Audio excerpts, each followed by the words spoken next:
Dinho Cast, tudo sobre tudo que o Dinho Ouro Preto lê, vê e faz. Ou lê, viu e fez. Não nessa ordem. Com você, Dinho Ouro Preto. Olá, amigos. Bem-vindos a mais um podcast. Vocês já perceberam, eu tô fazendo isso aqui, tô transformando esse podcast, ao menos no começo, numa biografia. Em algum momento eu vou chegar no... esse assunto vai acabar se esgotando, eu vou ter que pensar em outras direções, mas ainda não cheguei lá, ainda tenho algumas histórias boas para contar. E a que eu vou contar hoje é a reunião do Capital, em 98, e a reunião do Capital vem depois de um momento bastante obscuro e difícil para mim, em especial. Eu acho que é um momento de abuso, de exagero meu, com excessos de drogas e coisas assim. No meio desse tenebroso inverno, no entanto, eu conheço a minha mulher. Eu contei isso um pouco passando no podcast. A gente casa, a gente nasce em 97 a Júlia, em 98, em 99, desculpa, a Bebel. E o Afonso, alguns anos mais tarde. Eu falei também que eu ia fazer um podcast sobre os meus filhos. Eu vou fazer sobre filhos em geral, pais e filhos. Eu não vou fazer esse podcast, vale a pena. Mas, enfim, no meio desse momento sombrio, frio e inóspito da minha experiência exagerada com drogas, eu conheço a Maria. E a Maria acho que acaba me guiando através para eu sair desse poço. Eu devo muito a ela. E uma das coisas é a reunião do Capital. Acho que a melhora da minha saúde, melhora o meu foco. E a gente numa reunião decide retomar o Capital. O objetivo no primeiro momento era... Nós estávamos, na verdade, todos hesitando. Nós não sabíamos muito bem, nós não tínhamos nos desentendido. Fazia quase 5 anos. Nós não nos falávamos desde então. E... tava todo mundo meio pisando em ovos, sabe? A gente primeiro não sabia nem se a gente queria se entender. E não tinha sido legal a ruptura, a separação. Então ninguém tava assim morrendo de entusiasmo e conseguia... Tava todo mundo... como dizer? Tava todo mundo hesitando, mas ao mesmo tempo tava todo mundo curioso para ver o que poderia acontecer. A gente tinha, na verdade, era como se nós tivéssemos um gosto agridoce, assim, sabe? Eram duas coisas, dois sentimentos antagônicos em relação ao Capital. A gente tinha uma certa amargura, talvez, sei lá, pelo acúmulo de tempo juntos, mas também tínhamos boas lembranças. É gozado como a banda pode acabar sendo quase como um casamento, sabe?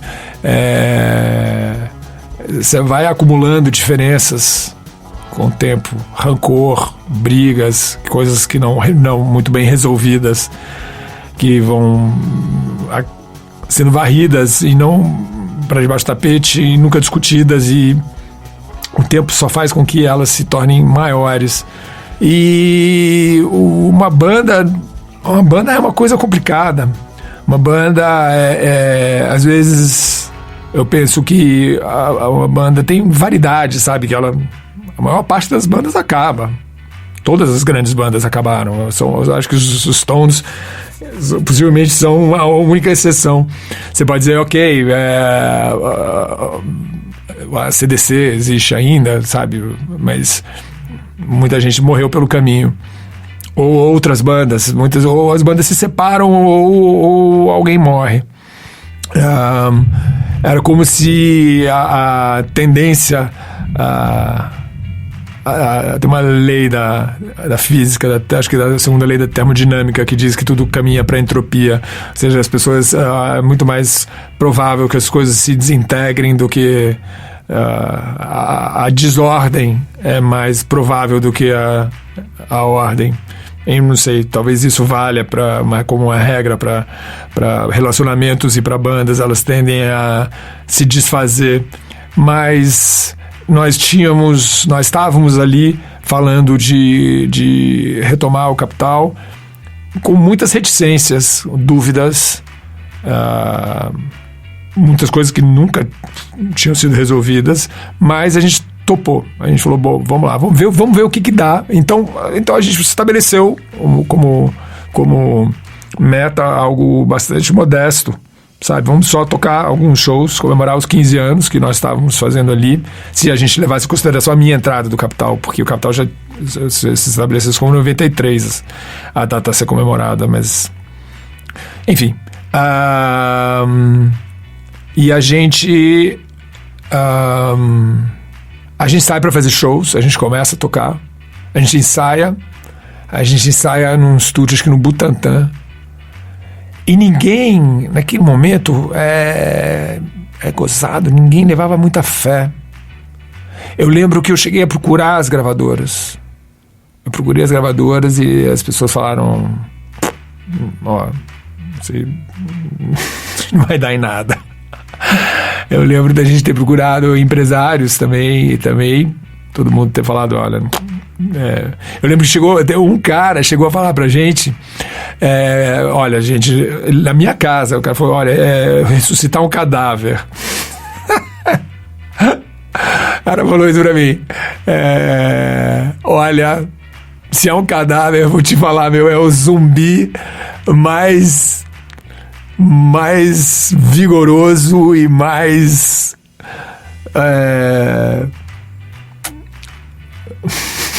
mais longevo da história, sabe?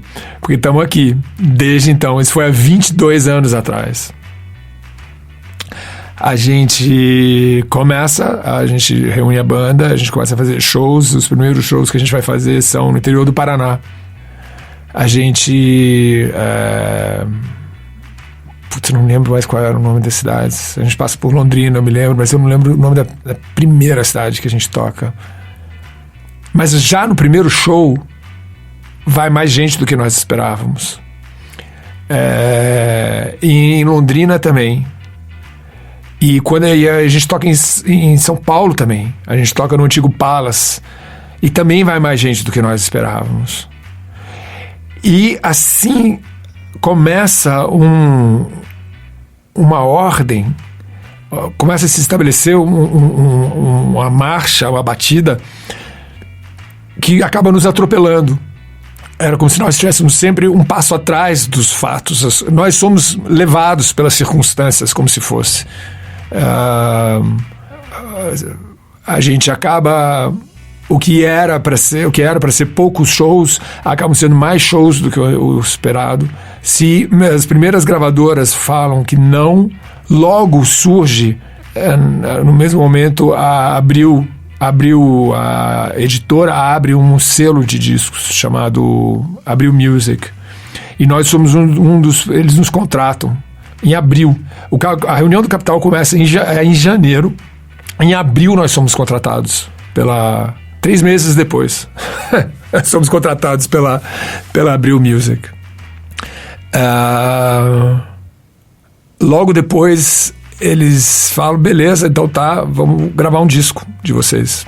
Nos contratam pra gente gravar um disco. E a gente já tinha algumas músicas prontas, a gente começa a ensaiar, a gente começa a reunir, fazer algumas coisas juntos. E nós para surpresa generalizada de todos, a gente acaba sendo levado para gravar nos Estados Unidos pela primeira vez. A gente acaba gravando com um cara, a gente vai parar no Tennessee, em Nashville, e a gente vai gravar com um cara chamado David Z. O David Z gravou Gravou Prince, ele gravou Fine Young Cannibals, várias coisas muito famosas dos anos 80 passaram, Sisters of Mercy. O cara gravou um monte de coisas de bandas que nós gostávamos, que nós conhecíamos. E acho que é em agosto a gente vai parar lá. Ou seja, recapitulando exatamente o que acontece, em janeiro a gente tem um encontro num bar na Consolação com a Oscar Freire. Em março a gente é contratado, a gente ensaia e em agosto, 8 meses depois da reunião, em volta de uma mesa de bar, cheio de dúvidas e suspeitas e rancores e incertezas, 8 meses depois dessa reunião no bar, a gente está simplesmente nos Estados Unidos gravando com esse gringo que tinha gravado um monte de clássicos do rock, do pop. A gente vai parar num estúdio. Que... como é que chamava o estúdio? Era Javelina Studios. Era um estúdio que era onde o Elvis... Olha isso. Onde o Elvis gravava as orquestras dele. Então a sala principal do estúdio era... do tamanho de uma quadra de basquete. O pé direito também, de altura também. Dava para você colocar os 2 postes de basquete lá dentro, que daria para jogar lá dentro. Eu nunca mais vi uma sala daquele tamanho. E parece que o que eles faziam lá era botar as orquestras inteiras lá dentro e gravavam. E era principalmente usado pelo Elvis. Tanto é que metade do estúdio, essa sala e a sala de gravação era usada por nós, e a outra metade do estúdio, que era virada, sei lá, pra rua, era aberta à visitação de turistas, por ter sido justamente do Elvis. Então tinha fila na entrada, tinha gente com câmera, gente do mundo inteiro, japoneses, chineses, gente que ia até Nashville. Devia fazer, sei lá, Nashville e Memphis, ia ver coisas ligadas a Elvis. A gente ficou 1 mês lá nos Estados Unidos com o David Z gravando. E olha, a gente grava o disco, chama Atrás dos Olhos. Eu acho que é um dos discos mais legais do Capital. E é gozado você ver, poder comparar a diferença, né? Porque é um disco que foi gravado por um gringo. Ele é totalmente análogo, não tem nada digital, assim, a gente gravou em fita, não tem nada no computador ali. Então é gravado por um gringo dentro de um estúdio clássico. Ver se ele soa diferente, se ele é diferente dos outros discos todos do Capital, porque ele realmente foi gravado de outro jeito, com alguém que não conhecia o rock brasileiro, nunca tinha ouvido falar na gente. Então muitas vezes as pessoas dizem, pô, mas há uma diferença na sonoridade dos discos gringos para os discos brasileiros, e nesse caso tá aí, ó, esse disco foi gravado lá. Não foi nem um produtor brasileiro que foi até lá, a gente foi e gravou com um gringo. Todo mundo, com exceção do Louro, todo mundo falava inglês, então, e mesmo o Louro conseguia se comunicar com o cara, com o David Z. E a gente foi super bem recebido por todos. Nashville é uma cidade que vive de música. Você tem, por exemplo, o centro da música country de lá. Então todos os grandes músicos de country moram e gravam lá. Você chega no aeroporto, o aeroporto é cheio de guitarras penduradas, ou seja, tem um bairro inteiro, só de estúdios e lojas de instrumentos. Não é só música country, porque o Jack White mora lá, o estúdio dele é lá, o selo dele é lá também. E você tem outros roqueiros também, vários outros roqueiros que moram lá. Mas por algum motivo é principalmente a capital do country americano. Então você vê muito cowboy na rua, você vê muito